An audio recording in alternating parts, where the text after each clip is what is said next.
എന്നെ ലോറിയാ നിന്റെ അച്ഛനോടിച്ചിട്ട് ബൈക്കിലേക്ക് പാഞ്ഞു കയറിയത്.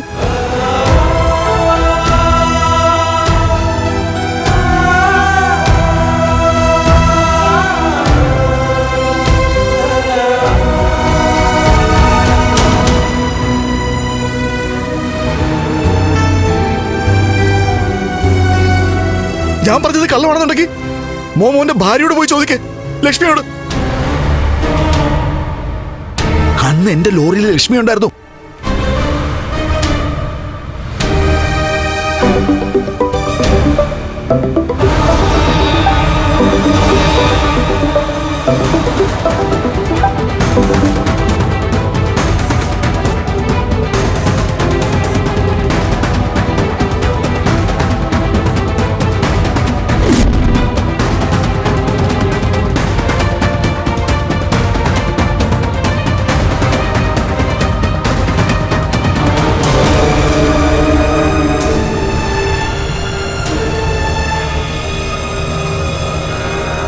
കണ്ണേട്ടനെ വിളിച്ചിട്ട് എടുക്കുന്നില്ലല്ലോ ലേഖേ. സദ്യയൊക്കെ നന്നായി കഴിച്ചതല്ലേ മഹി, ഉറക്കമായിരിക്കും. എന്നാലും എന്റെ കോളേജ് ചെന്ന് കഴിഞ്ഞാൽ ഏതുറക്കത്തിലും എടുക്കേണ്ടതാണല്ലോ. ഇനിയിപ്പോ അതേപ്പറ്റി ആലോചിച്ച് വിഷമിക്കല്ലേ. കണ്ണേട്ടൻ വിളിക്കാതിരിക്കാൻ ഇനിയിപ്പോ ഒന്നും സംഭവിച്ചില്ലല്ലോ. തന്റെ വീട്ടിൽ പോയപ്പോ കരുണയുടെ അച്ഛനെ കണ്ണേട്ടൻ കണ്ടിട്ടുമില്ല. പിന്നെ എന്തിനെങ്ങനെ ടെൻഷനാവുന്നേ? എന്റെ മനസ്സിനകത്ത് എന്തൊക്കെയോ ഭയം കടന്നുകൂടിയതുപോലെ. അങ്ങനെ വന്നു കഴിഞ്ഞാൽ പലപ്പോഴും ചിന്തിക്കാൻ കഴിയാത്ത പലതും സംഭവിക്കാറുണ്ട്. അതെല്ലാവരുടെ കാര്യം അങ്ങനെ തന്നെയാ. അനാവശ്യമായിട്ട് നമ്മൾ ഭയന്നാ ചിലപ്പോ അങ്ങനെ തന്നെ വന്നെന്നിരിക്കും, പ്രത്യേകിച്ച് ദൈവവിശ്വാസികൾക്ക്. കണ്ണേട്ടൻ ഇവിടെ മടങ്ങി വന്ന ശേഷം അനന്തോട്ടം പറഞ്ഞല്ലോ, കണ്ണേട്ടന്റെ മുഖത്ത് ആ പഴയ സന്തോഷം ഇല്ലായിരുന്നു. അത് കരുണയുടെ അച്ഛനെ കാണാത്തതിന്റെ ആകാംക്ഷയാ. അയാൾ എന്താ പറയാൻ പോകുന്നതെന്ന് അറിയാത്തതിന്റെ ആകാംക്ഷ, അല്ലാതെ താൻ ചിന്തിക്കുന്നത് പോലെ ഒന്നുമല്ല. എനിക്കെന്തായാലും നല്ല സുഖം തോന്നില്ല ലേഖേ. കണ്ണേട്ടൻ അവിടെ ചെന്നിട്ട് ഇപ്പൊ ഒരു 1-2 തവണയെങ്കിലും ഇങ്ങോട്ട് വിളിക്കേണ്ടതാ. ഇന്നിനി വിളിച്ചില്ലെങ്കിലും അത്ഭുതപ്പെടാൻ ഒന്നുമില്ല. 7 മാസം ചടങ്ങ് കഴിഞ്ഞ് കണ്ണേട്ടൻ തന്നെയും കൊണ്ട് തന്റെ തറവാട്ടിലേക്ക് പോയി. എന്നിട്ട് ഇവിടെ വന്നു. അതൊക്കെ കഴിഞ്ഞ വീട്ടിലേക്ക് പോയിരിക്കുന്ന. പിന്നെ എപ്പോഴും വിളിക്കോ? വിളിക്കണ്ട. ഞാൻ വിളിക്കുമ്പോ എന്താ എടുക്കാത്തത്? അതിനിപ്പോ വിളിക്കുമ്പോ ചോദിക്കാം. അല്ലെങ്കിൽ വേണ്ട, ഞാനൊന്ന് വിളിക്കാം.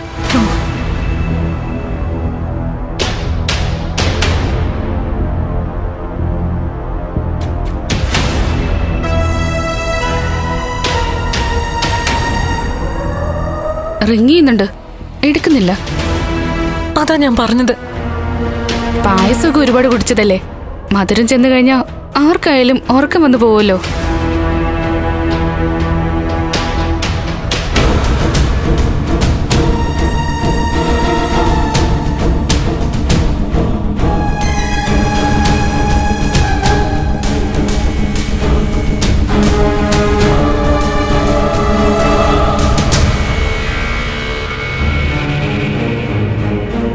എന്റെ വാമേട്ടാ, എനിക്കിപ്പോ നല്ല സംശയമുണ്ട്.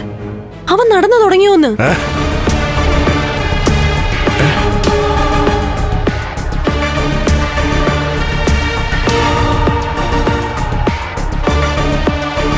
ആ, ഞാൻ നേരത്തെ മോളോട് പറഞ്ഞില്ലേ, കഴിഞ്ഞൊരു ദിവസം ചായയുമായിട്ട് ചെന്നപ്പോ അവനെ മുറിയിൽ കണ്ടില്ല. എന്നാ വീൽ ചെയർ അവിടെ ഉണ്ടായിരുന്നു. പിന്നെ ഉണ്ണിയായിട്ട് ചെന്ന് നോക്കിയപ്പോ അവൻ ആ കട്ടിലിന്റെ ഒരു സൈഡിൽ വീണ് കിടക്കുക. അവൻ വീണ് കിടപ്പുണ്ടായിരുന്നല്ലോ. പക്ഷെ ആദ്യം ഞാനത് കണ്ടില്ല. അതെ, കാണാത്തത് നിന്റെ കണ്ണിന്റെ കുഴപ്പമാ. പിന്നെ ഇവിടെ നടക്കാത്തവരെ നടത്തണോ വെറുതെ? ഒന്നും പറയാൻ പറ്റില്ല അമ്മാവ. ഇപ്പൊ ആ രീതിയിലല്ലേ നമ്മുടെയൊക്കെ കണ്ണിൽ അയാളും ലക്ഷ്മിയും കൂടെ പൊടിയിട്ടോണ്ടിരിക്കുന്നത്.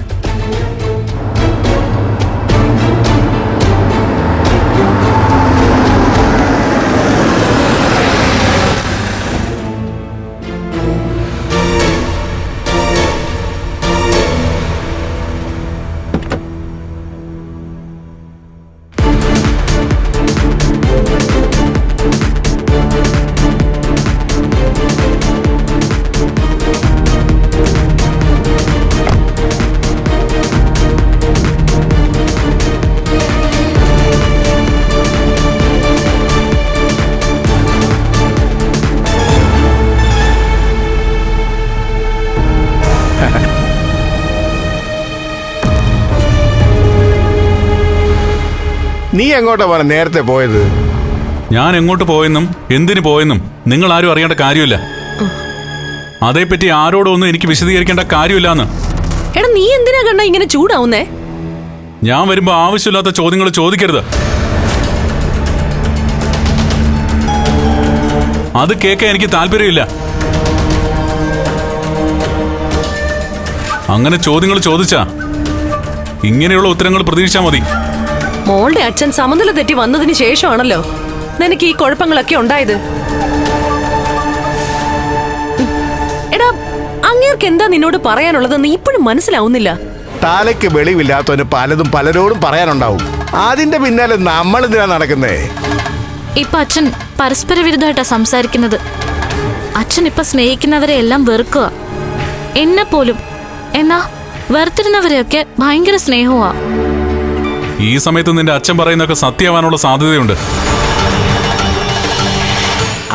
അല്ല, അങ്ങനെ എന്തെങ്കിലും സത്യം അവൻ നിന്നോട് പറഞ്ഞായിരുന്നോ കണ്ണ? അതെന്തിനാ നിങ്ങൾ അറിയുന്നേ?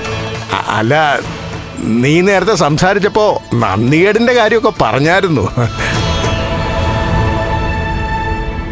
അങ്ങനെ പറയാനുള്ള കാരണം എന്താണെന്ന് മനസ്സിലാവുന്നില്ല. അതെന്താ മനസ്സിലാവാത്തെ? നന്ദികേടിന്റെ ആൾ രൂപങ്ങളാണല്ലോ അമ്മാവനും അമ്മാവന്റെ മോനും ഒക്കെ. അപ്പൊ പിന്നെ അത് മനസ്സിലാക്കാൻ വലിയ പാടൊന്നുമില്ലല്ലോ. ഇനി കാണിച്ച നന്ദികേട് ഓരോന്നായിട്ട് ഞാൻ പറഞ്ഞു തരണോ? എല്ലാരെയും മനസ്സിലാക്കിയിട്ടാ ജീവിക്കുന്നത്, അല്ലാതെ മണ്ടനായിട്ടല്ല.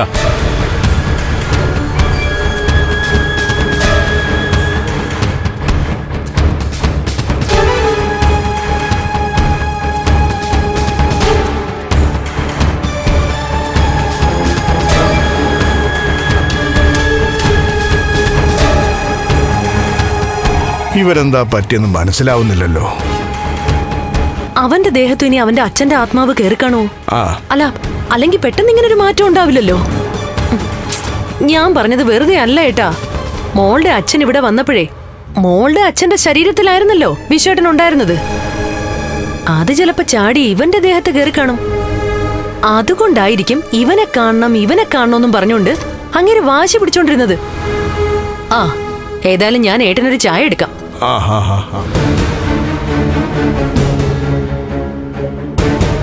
ഇനി അച്ഛൻ എന്തെങ്കിലും സംഭവിച്ചു കാണോ അമ്മവാ? ഏയ്, ഇതൊന്നുമല്ല. ആ വൃത്തികെട്ടവൻ ഫോണിലോ മറ്റോ യവനോട് വല്ലതും പറഞ്ഞോന്ന് അറിയത്തില്ല. വൃത്തികെട്ടവനാരാ? നിന്റെ അച്ഛനാണെങ്കിലും എനിക്കിപ്പോ അവനെ അങ്ങനെ വിളിക്കാനാ തോന്നുന്നത്. ദേ, എന്റെ അച്ഛൻ അങ്ങനെ വിളിക്കുന്നതിൽ നല്ലത് സ്വയം അങ്ങനെ വിളിക്കുന്നതല്ലേ.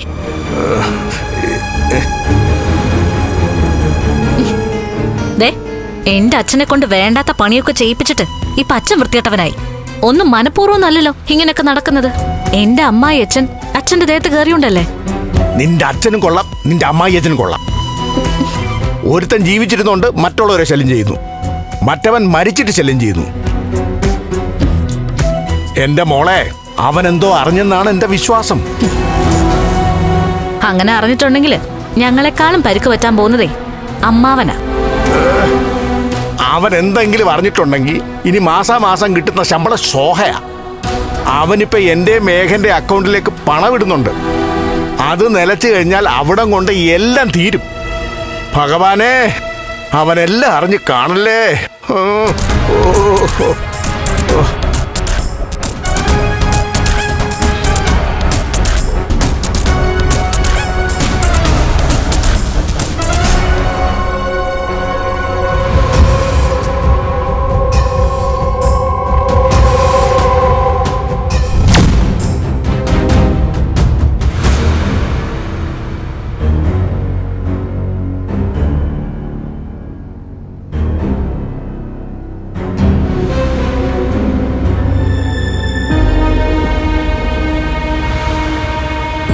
പ്രതാപ, സത്യം പറയണം.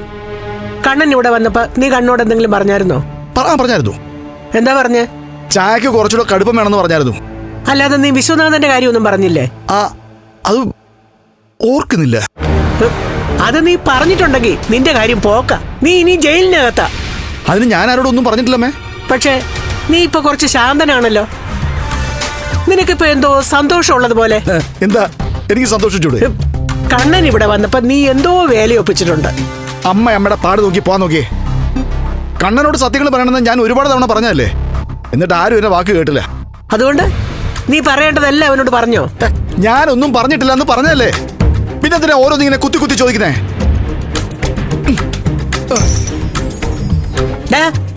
നീ പറയാൻ പാടില്ലാത്തതൊക്കെ കണ്ണനോട് പറഞ്ഞെങ്കിൽ നിന്റെ കുഞ്ഞിന്റെ ജീവിതമാണ് ഇല്ലാതാകാൻ പോകുന്നത്.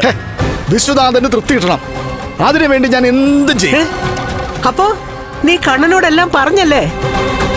പറഞ്ഞില്ല, പക്ഷെ വേണമെങ്കിൽ പറയാം. നിന്റെ കൈയും കാലും കെട്ടി ഏതെങ്കിലും ഭ്രാന്താശുപത്രി കൊണ്ടാക്കണമെന്ന് കരുണമോള് പോലും പറഞ്ഞതാ. ഇനിയിപ്പോ അത് തന്നെ ചെയ്യേണ്ടി വരും, അല്ലാതെ ഒരു രക്ഷയില്ല. അത്രത്തോളം നീ ഞങ്ങളെ കൊന്നോണ്ടിരിക്കുക. ഏയ്, ഞാൻ കൊന്നത് നിങ്ങളെ ആരുമല്ല, അവനെയാ, എന്റെ വിശ്വനെ. ഓ, അവനും അവന്റെ ഒരു വിശ്വനും. നിന്നെ കൊന്ന് അവനോടൊപ്പം വിടേണ്ട സമയം കഴിഞ്ഞു. നോണം കെട്ടവൻ തലയ്ക്ക് വെളിവില്ലാതെ ഓരോന്ന് പറഞ്ഞോണ്ടിരിക്കുക, എല്ലാവരുടെ ആയുസ് എടുക്കാനായിട്ട്. ഞങ്ങളൊക്കെ പറഞ്ഞിട്ടാണോടാ നീ വിശ്വനാഥനെ കൊന്നത്? അല്ല, അവൻ പറഞ്ഞിട്ടാ, ആ വാമദേവൻ. അതും കൂടി എനിക്ക് കണ്ണനോട് പറയണം. അതുകൂടെ പറയണമെന്ന് പറയുമ്പോ ബാക്കിയൊക്കെ പറഞ്ഞോ? ഇല്ല, ഒന്നും പറഞ്ഞിട്ടില്ല, എല്ലാം പറയണമെന്നാ പറഞ്ഞേ. പറയടാ, പറ. പിന്നെ വിശ്വനാഥന് കൂട്ടായിട്ട് ഒരാൾ കൂടി ഉണ്ടാവും, നിന്റെ മോള്. അവള് കെട്ടിത്തൂങ്ങി ചാകോടാ. ആര് ചത്താലും ശരി, എന്റെ വിശ്വനാഥന് മനസ്സമാധാനം കിട്ടണം, എനിക്കത്രേ ഉള്ളൂ. എന്റെ ദൈവമേ, ഇവരെ ഞാൻ ഇനി എന്ത് ചെയ്യും? ഇവര് എന്റെ വിശ്വനാഥന് മനസ്സമാധാനം കിട്ടണം, എന്റെ വിശ്വനാഥന് മനസ്സമാധാനം കിട്ടണം. ഞാൻ ചെയ്തു പോയ തെറ്റുകൾക്ക് പ്രായശ്ചിത്തം ചെയ്യണം. വിശ്വനാഥന് മനസ്സമാധാനം കിട്ടണം, അത് മാത്രം മതി, അത് മാത്രം മതി എനിക്ക്.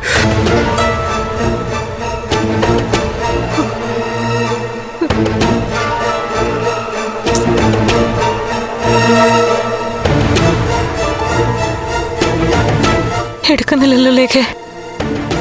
കണ്ണേട്ടന് ഇതെന്താ പറ്റിയെന്ന് അറിയില്ലല്ലോ. ഒരു കാരണവശാലും എടുക്കാതിരിക്കില്ലല്ലോ. ഇതിപ്പോ ഞാൻ എന്തെങ്കിലും ഉണ്ടാക്കി വെച്ചിട്ട് നീ കഴിക്കുന്നില്ലല്ലോ. വയറ്റിനകത്തൊരു കുട്ടിയുണ്ടെന്നുള്ള ബോധം വേണം. എന്താ അവനിതുവരെ എടുത്തില്ലേ? ഇല്ല അനന്തേട്ടാ. ഞാനൊന്ന് വിളിക്കട്ടെ.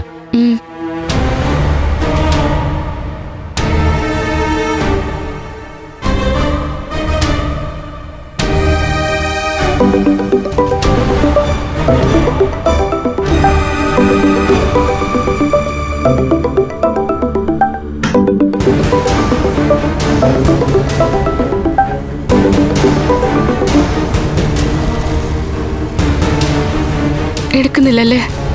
ഇല്ല. എടുക്കാത്തതിന്റെ കാരണം എന്താണെന്ന് അറിയണോ അനന്തേട്ടാ? അല്ലെങ്കിൽ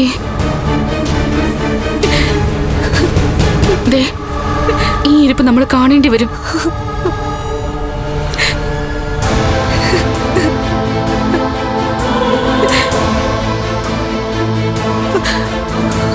മഹി വിഷമിക്കണ്ട. മഹി വിളിക്കുമ്പോഴല്ലേ അവൻ എടുക്കാത്തത്. അവന് ഞാൻ നേരിട്ട് പോയി കാണാം, എന്നിട്ട് എന്താ ഫോൺ എടുക്കാത്തെന്ന് ചോദിക്കാം. കണ്ണേട്ടൻ എന്തെങ്കിലും അറിഞ്ഞു കാണുന്നാ ഇപ്പൊ മഹിയുടെ പേടി. മഹി ഇന്ന് വീട്ടിൽ വന്നപ്പോ പ്രതാപനും കണ്ണൻ തമ്മി കണ്ടില്ലായിരുന്നല്ലോ. കണ്ടില്ലെന്നാ എനിക്ക് തോന്നുന്നു. കണ്ണൻ എങ്ങനെയാണല്ലോ പറഞ്ഞത് അയാളെ കണ്ടില്ലെന്ന്? പിന്നെ അയാളെ പൂട്ടിയിട്ടിരിക്കല്ലായിരുന്നോ? അനന്തേട്ടൻ ഒരു കാര്യം ചെയ്യ്. ഇനി നമ്മളിങ്ങനെ പരസ്പരം സംശയിച്ചോണ്ടിരിക്കാതെ നേരിട്ട് പോയി ചോദിക്കൂ. എന്നിട്ട് നല്ല 2 വർത്താനം പറ. ഇങ്ങനെ ഫോൺ എടുക്കാതിരിക്കുന്നത് ശരിയല്ലല്ലോ. ഞാൻ ഇപ്പോ വരാം.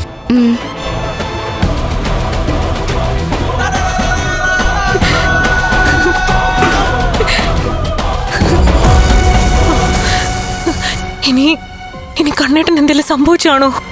എന്ത് സംഭവിക്കാനാ മഹി? അല്ല, ഇന്ന് 7ാം മാസത്തെ ചടങ്ങൊക്കെ മംഗളമായിട്ട് നടന്നല്ലോ. അതിന്റെ അമർഷത്തിൽ ഇനി കണ്ണേട്ടൻ അവിടെ ചെന്നപ്പോ അവിടെ ഉള്ളവരെല്ലാം കൂടി അങ്ങനെ അവരെന്തെങ്കിലും ചെയ്യുമെന്ന് മഹിക്ക് തോന്നുന്നുണ്ടോ? അതിനുള്ള ആ ധൈര്യം അവിടെ ഉള്ളവർക്കുണ്ടോ? ആണത്തില്ലാത്ത ഒരുത്തനാ ഉണ്ണി. അവനെ കൊണ്ട് ഒന്നും ചെയ്യാൻ പറ്റില്ല. പിന്നെ അവിടെ ഉള്ളത് അയാളാ, കണ്ണേട്ടന്റെ അമ്മാവൻ. അയാളിപ്പോ പഴയതുപോലെ അപകടകാരിയല്ലല്ലോ.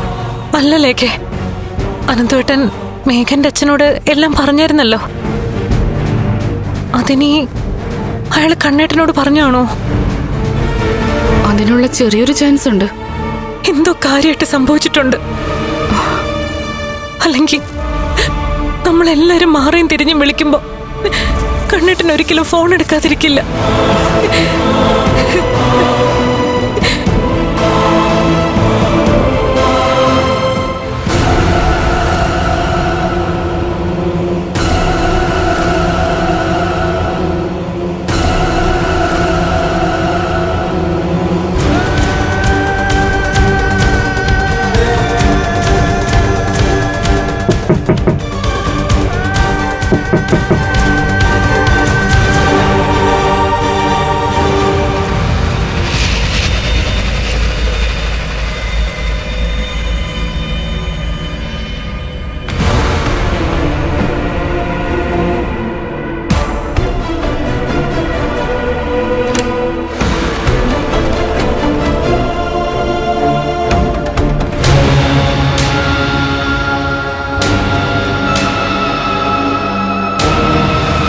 നീയായിരുന്നോ?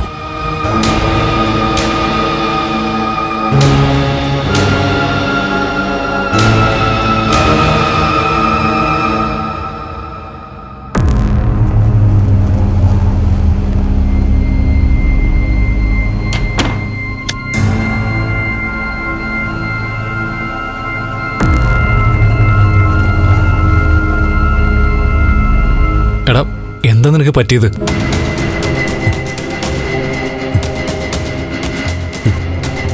നീ എന്തിനാ ഇപ്പൊ ഇങ്ങോട്ട് വന്നേ? നീ വിളിച്ചിട്ട് എടുക്കുന്നില്ല, അതുകൊണ്ട് തന്നെ. ഇനി വിളിച്ചാ എടുക്കില്ല എന്ന് വെച്ച് അതിന്റെ കാരണം അന്വേഷിച്ച് ഇതുപോലെ എന്റെ പിന്നാലെ ഇങ്ങോട്ട് വരണ്ട. കണാ, നിന്റെ മനസ്സിൽ എന്തെങ്കിലും ഉണ്ടെങ്കിൽ അത് പറയണം. അല്ലാതെ അമ്മയാവാൻ പോകുന്ന നിന്റെ ഭാര്യയെ വെറുതെ വിഷമിപ്പിക്കരുത്. നീ ഉൾപ്പെടെ എല്ലാവരും ചതിയും വഞ്ചനയുമായി നടക്കുന്നവരാടാ. നിനക്കൊന്നും മനസാക്ഷിയില്ല. എടാ, നിന്നോട് തർക്കിക്കാനല്ല, നിന്നെ കൂട്ടിക്കൊണ്ട് പോകാനാ വന്നത്. നീ ഇപ്പൊ അങ്ങോട്ട് വന്നില്ലെങ്കിൽ കാര്യങ്ങൾ കൈവിട്ട് പോവും. പൊയ്ക്കോട്ടെ, എന്ത് സംഭവിച്ചാലും പ്രശ്നമില്ല. ഇപ്പൊ നീ ഇവിടുന്ന് ഇറങ്ങണം, ഈ നിമിഷം. കണ, എന്താ നീ ഇങ്ങനെ? ഇനി ഞാൻ ഇങ്ങനെ തന്നെയാ. അയാളോട് പറയണം ഇനി എന്നെ വിളിക്കണ്ടെന്ന്. വിളിച്ചാൽ ഞാൻ എടുക്കില്ല എന്ന് പറയണം. എടാ കണ്ണ, നമുക്ക് എന്തെങ്കിലും ഉണ്ടെങ്കിൽ പറഞ്ഞു തീർക്കാടാ. പറഞ്ഞാലും തീരാത്ത പ്രശ്നങ്ങളാണെങ്കിലോ? നീ പോവാൻ നോക്ക്. എനിക്കിനി നിന്നെയും കാണണ്ട, നിന്റെ ഭാര്യയും കാണണ്ട, മഹാലക്ഷ്മി എന്ന എന്റെ ഭാര്യയും കാണണ്ട. അവസാനം മഹിയെ കണ്ടില്ലെന്നും പറഞ്ഞ് മാറിയിരുന്ന് നീ കരയരുത്. കരയുന്നൊരു കണ്ണനുണ്ടായിരുന്നു. ഇനി പക്ഷേ എന്റെ കണ്ണീന്ന് ഒരു തുള്ളി കണ്ണീർ പോലും വരില്ല. ഇപ്പൊ ഞാൻ കരയുന്നത് മറ്റൊരു കാര്യം ഓർത്തിട്ടാ. നീ ഇപ്പൊ പോവാൻ നോക്ക്. എടാ, എന്റെ ക്ഷമയെ ചോദ്യം ചെയ്യാതെ ഇറങ്ങി പോടാ. കണ്ണ, പോടാ.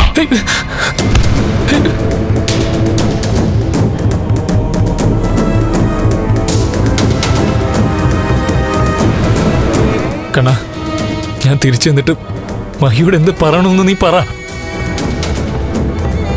ആരെയും കാണാൻ എനിക്ക് ഇഷ്ടമല്ലാന്ന്, എനിക്ക് അയാളോട് വെറുപ്പാണെന്ന് പറഞ്ഞേക്ക്. അങ്ങനെ പറഞ്ഞ അത് ഉൾക്കൊള്ളാൻ കഴിയുന്ന ഒരാളാണോ നിന്റെ ഭാര്യ? ഞാൻ പലതും ഉൾക്കൊള്ളുന്നുണ്ട്. പിന്നെ അയാൾക്കെന്താ കുഴപ്പം? ഞാൻ ആരോടും നെറികേട് കാണിച്ചിട്ടില്ല. എല്ലാവരോടും സത്യസന്ധമായിട്ട് മാത്രമേ സംസാരിച്ചിട്ടുള്ളൂ, പെരുമാറിയിട്ടുള്ളൂ. എന്നെയാ എല്ലാരും കൂടി പറ്റിച്ചത്. നിന്നെ എങ്ങനെ പറ്റിച്ചെന്ന കണ്ണ നീ പറയുന്നത്? അതിനി വെളിപ്പെടുത്തി തരാൻ എനിക്ക് താല്പര്യമില്ല. എന്റെ ജീവിതം എന്നേക്കാൾ നന്നായി പഠിച്ചവനാ നീ. ഓർമ്മ വെച്ച നാളെ മുതൽ എനിക്ക് ഒരു സുഹൃത്തേ ഉണ്ടായിട്ടുള്ളൂ, അത് നീയാ. സ്കൂളിൽ നമ്മള് കൈകോർത്താ നടന്നിട്ടുള്ളത്. ഞാൻ വീൽ ചെയറിലായ ശേഷം പലപ്പോഴും എന്നെ വീൽ ചെയറിൽ തള്ളിക്കൊണ്ട് നടന്നതും കയ്യില് വാരി എടുത്തോണ്ട് നടന്നതൊക്കെ നീയാ. വീൽ ചെയറിന്റെ സഹായമില്ലാതെ സ്റ്റെപ്പ് കയറേണ്ട സ്ഥലങ്ങളിൽ നീ എന്നെ എടുത്തോണ്ട് കയറിയെന്നാ ഞാൻ പറഞ്ഞത്. അങ്ങനെയുള്ള നിന്നെ ഞാൻ ആട്ടി പായിക്കുന്നെങ്കിൽ നീ അതുപോലെ വലിയൊരു തെറ്റ് എന്നോട് ചെയ്തു കഴിഞ്ഞു. ഇനി നിന്നോട് സംസാരിച്ചിട്ട് കാര്യമില്ല. ഇത്രയും നേരം നീ സദ്യ കഴിച്ചിട്ട് മയങ്ങിയതുകൊണ്ട് നീ ഫോൺ എടുക്കുന്നില്ലെന്നൊക്കെയാ പറഞ്ഞത്. ഇനിയിപ്പോ അതും പറയാൻ പറ്റില്ല. ഒരു കള്ളം പറഞ്ഞ 1000 കള്ളം പറയേണ്ടി വരും. അതുകൊണ്ട് നടന്നത് മാത്രം നീ അവിടെ പോയി പറഞ്ഞാ മതി. അറിഞ്ഞുകൊണ്ട് ഒരു തെറ്റും ചെയ്യുന്ന കൂട്ടത്തിലല്ല മഹി. ഇനി അറിയാതെ എന്തെങ്കിലും തെറ്റ് ചെയ്തിട്ടുണ്ടെങ്കിൽ നിനക്കത് ക്ഷമിക്കാവുന്നേ ഉള്ളൂ. നീ പോ അനന്തു, പോ. എടാ